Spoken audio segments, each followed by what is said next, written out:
বাজার থেকে কেনার সময় টাটকা মাছগুলো দেখেই প্রথমেই ভেবেছিলাম যে এইভাবেই রান্না করব। তার জন্য প্রথমে বেছে ধুয়ে রাখা বাটা মাছগুলোর মধ্যে পরিমাণ মতো নুন, হলুদ গুঁড়ো, লঙ্কার গুঁড়ো দিয়ে মাছগুলোকে ভালো করে মেখে রাখবো।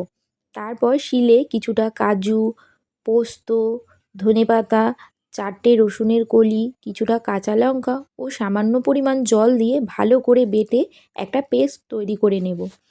তারপর গ্যাসে একটা কড়াই বসিয়ে তাতে পরিমাণ মতো সর্ষের তেল দিয়ে দেবো। তেল গরম হয়ে উঠলে তাতে একে একে নুন হলুদ মাখানো মাছগুলো দিয়ে দেবো।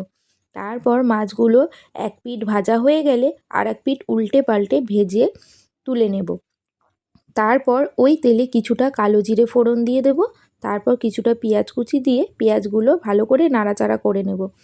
তারপর তাতে কিছুটা টমেটো কুচি দিয়ে আবারও ভালো করে নাড়াচাড়া করে তাতে স্বাদ মতো নুন, হলুদ গুঁড়ো, লঙ্কার গুঁড়ো ও বেটে রাখা মশলাটা দিয়ে মশলার বাটি ধোয়া জলটাও দিয়ে দেবো। তারপর মশলাগুলোকে ভালো করে তেল ছাড়া অবধি কষিয়ে নিতে হবে। তারপর তেল ছেড়ে উঠলে তাতে পরিমাণ মতো জল দিয়ে দেবো। জল দিয়ে একটু ফুটে উঠলেই একে একে ভেজে রাখা মাছগুলোও দিয়ে দেবো। তারপর একটা ঢাকনা চাপা দিয়ে 5 মিনিটের জন্য হতে দেব।